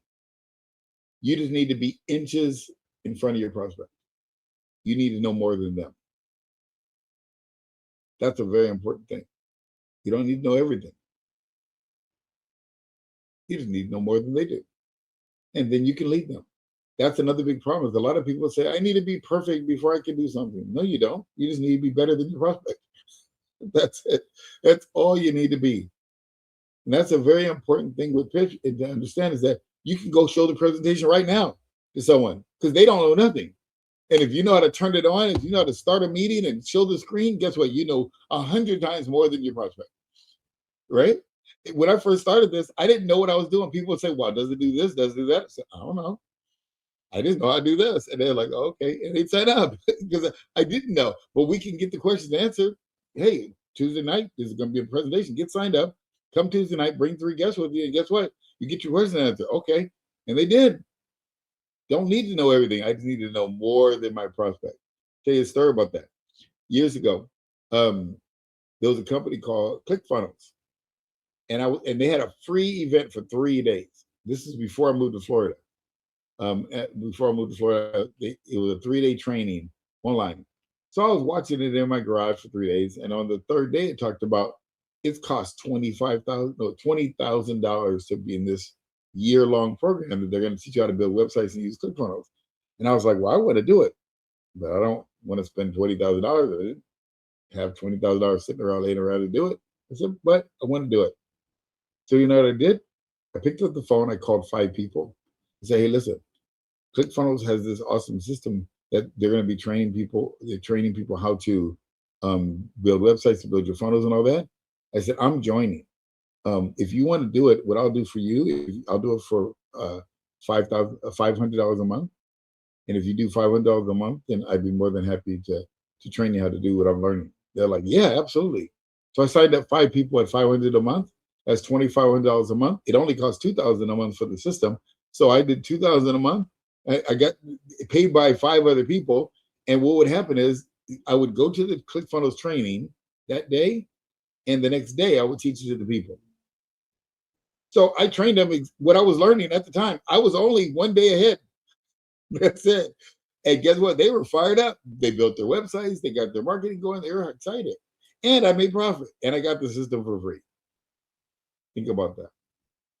You don't need to know everything. You just need to be inches ahead of the person and act confident when you're speaking to them. They didn't know I was doing that. They didn't need to know. They just wanted to get the result, right? People don't care what you want to say. People care what they want to hear. That's all they wanted to hear, that you can help them build their website. You can help them do their funnel. You can help. And I did. And I knew what I taught them. I knew I learned it the day before. And they were fired up, right? That's how it works. You understand? Same thing with pitch. Now, how does that relate to pitch? Go show the plan. Go make your list of your warm market. Go call them up and do a friend, do me a favor presentation and show it to them and fumble around it and play with it. And they'll be like, wow, this thing is amazing. You did all that with just showing it to me. Yeah, I want to sign up. Can I get signed up? Here's my link. I don't know how the link works. Let me just send you the link. You figure it out. And they figure it out. Guess what? You can't say the wrong thing to the right people. Write that down. You can't say the wrong thing to the right people. When a person wants something, they'll do it. You see? So that's how you build this business. That's how you build your business. You do your bookkeeping business, you're doing your insurance business, you're doing your real estate business. Whatever you guys are doing, it doesn't make a difference what the business or product is. All you have to do is be inches above in front of the first other person and have confidence when you're delivering the message. Self-confidence. People are not buying your products or services. Write this down. People aren't buying your products and services. They're not necessarily buying pitch initially. They're not buying your service or whatever you offer. You know what they're buying? Your confidence that you can solve their problem. They're buying your belief that you believe in what you're doing. That's what they're buying. They're buying your confidence and they're buying your belief. And then they buy your product.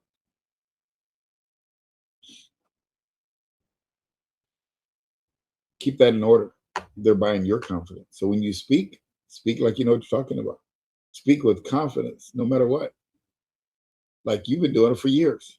Speaking like you absolutely know this thing like the back of your hand. Now, don't lie and don't be arrogant, but just be confident when you deliver. I could say I don't know with confidence. I'm positive I don't know the answer to that, but I can find it. See the difference? So I'm not saying that you say be confident and just say, you know this, you know how to do that, you know. No, you know what? I know almost nothing about the system. I know one thing. I know that I can share the screen and close on the first day. And I think that's going to be beneficial for you. Really? Yeah, absolutely. What about all the other features? I don't know. We'll figure it out later. But this is what I do know. This thing, you can open up the screen and you can get your customers to buy your insurance policy right there without leaving. You don't have to do no more follow-up. I know that much. I know one of the 9 features. We'll find out the other 9 once you get in. Let's get you started. Yep. See, I know. I'm confident. I believe. I don't know nothing. I'm confident I don't know all the features. But people will still buy because of your confidence. You get it? People buying your belief. They're buying your confidence. They buy your product. But people try to do reverse. Want to show the product with no confidence and no belief. They're not going to buy your product. Because they buy you first and your product second. But when people say, yeah, they buy you first. No, people all this like, know, and trust. Yeah, do they have to like you? Kinda. Do they have to know you? A little bit. Do they have to trust you? Enough. But really what they're buying is your confidence and your competence and your belief. That's really what people are buying. Your competence, confidence, and your belief. I don't buy from people I like. I don't buy people I just trust. I buy from people that are competent to solve my problem. That's who I buy from. If I'm buying from a mechanic, and the mechanic needs to do my brakes on my car, do I have to like him? A little bit. Do I have to trust him? Enough. Do I have to, are we best of friends? No. But he better have a line out of his place because he's competent. He knows what he's doing, and he's not the cheapest, not the low price leader either. I don't want that guy fixing my brakes either. But he don't need to be the top. Got to do a good job for a fair price, and I believe in him enough. Right? That's who you buy from. This like, know, and trust is not 100% accurate. You don't necessarily need to like, know, and trust someone. You got to like them a little bit. You got to know them enough, and you got to trust them enough. But most importantly, are they competent, confident, and consistent? Are they competent? Do they know what to do? And the second half, I said at the beginning, there's 2 parts. Remember I said the first part, you got to know what to do. You got to be competent. The second part is what we talked about the rest of this whole training, is you got to know how to do it. That's the part of competence. You got to know what to do and how to do it. And so today what I did was I gave you a lot of how to do it. How to generate leads, how to convert the leads to prospect, how to invite, how to make your list, how to tell your story. I talked about how to do it. It's easy to know what to do. A lot of people know what to do. They just don't know how to do it. So that's what this training on Saturday can do for you every week, is It can teach you the how and the what, and you understand what to do and how to do it. So great, great. So I wanted to share that with you because you know, hope that really helps you a lot. So any other what three things did you like best about this training and why?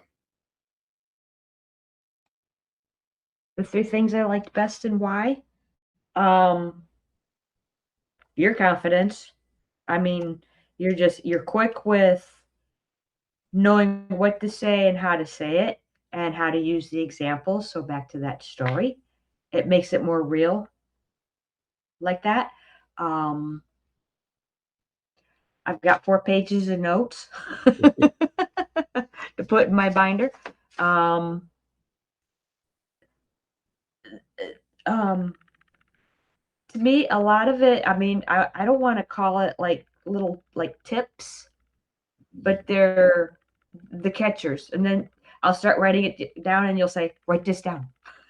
I am. Um,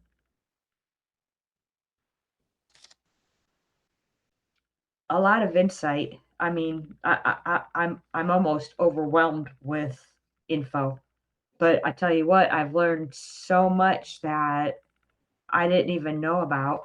And oh, I know one of the biggies.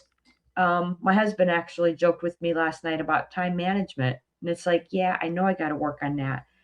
And he made a comment, I try to leave you alone when I see you're at your desk.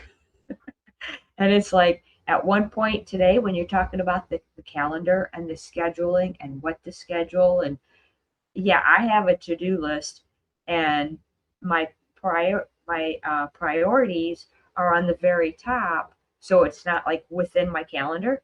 Um, and if I didn't get it done, I'll either cross it off what I did get done, or I scoot it to the next day. But Yeah. they're like 8 o'clocks. So now they're going to have an hour time slot in my Mhm. day, and I'll get them done. So you just helped me tremendously with time management. Thank you very much. Yeah. I got a Well, lot out of that. yeah, well, I appreciate that. And yeah, and that's why these trainings are so powerful because I've been doing this for a long time and I have a lot of information inside that I want to give out, but I have to do it in stages. And just so you know, Mhm. and this is very important to understand, as you start to learn, you have a lot of knowledge inside of you. Like I did this entire training with no notes. I literally made it up on the fly as I was going. So there was no structure, there was no, but it felt very structured, didn't it? And it And flowed very nicely. yeah, but literally speaking, I don't have a single note on my paper other than the notes I wrote as I was saying it. So I was writing my notes as I was saying it to keep instruction, keep in order, and remember what I talked about. So the reason why I can do that is because I've just done it. I've trained a lot of Habit. people. I know how to, and I live it. I was teaching you what I do, not just a concept or something I read in a book. These are the things I do every day. So now, how does that relate to you? See, when you're doing your bookkeeping, you're doing your service that you do, when you're talking to your clients, you know what works and you know what doesn't work. So when you talk about that, they say, wow, she knows what she's talking about. She's lived it. And that's what people buy. They buy your confidence, like you said. They buy your belief. They buy the fact that they believe that you can solve their problem. How do you do that? With your stories, with your realism, with your communication and talking that, talking about what you do and the way you do it. Doesn't have to be perfect. You don't need to know everything. You just need to know more than them. That's it. And only inches them away. You're only inches ahead of them. That's all you need to be. Yep. And And they that honesty part, because I mean, that comes up with a lot of things. It's like, oh, I haven't done it that way, or I haven't thought of it that way. But I can sure find out, and I will let you know. hey, You I don't know, know the answer. Yeah, no, there's hmm no one on earth that knows but everything. I'm resourceful. That's right. The stupidest person in the world is the man who knows everything. Yep. That's right. Because they think they know everything. They don't. So we don't need to know everything. All we need to know is more than our prospects. So with that said, so here's your actions. Take this training. I know it was a lot. And like you said, it seemed overwhelming, but it was very methodical in a very specific order. What I would do is this training will be available. You'll get a copy of it as well. And you can actually go on our YouTube channel and find it all the time. And I'll make sure that's available to you. But go back through and just take this with a fine tooth comb, because there was a lot of meat and nuggets in this training, a lot. Because it was off the fly, but because I had so much time, it kept going, and it was very easy and methodical. So you can take this training, use it, internalize it, and even if you just get one tip that you apply immediately, it helps you exponentially. If you get two, you've doubled your amount. Yep. And then just start using it. Start using it to grow your business. Okay. All right. Got Any it. last comments, thoughts, questions, or anything from me? No, I did have one and you answered it actually. And what was that? I don't remember now. Okay, no problem at all. No problem at all. But I mean, I started to make like a side note and then you like followed through more on it and explained it and you answered it like right then and there. So Fantastic. Well, I appreciate you, Terry. Thank you so much. thank you. I'll make sure you get this training. I'll make sure you get some other stuff in your email, but we'll be in touch soon. And then I will see you next week on our coaching call. Thank you. Have a great Okay. weekend. Happy too. Mother's Day to your wife Thank you. and any other mamas out there. Yes. And take your dog go play with your dog. I know. She's been ringing the doorbell and scratching on the door trying to get in. I locked the door and she's mad at me right now, probably. Oh, she'll Okay. be over it the minute she sees you. Yeah, Bye-bye. that's right.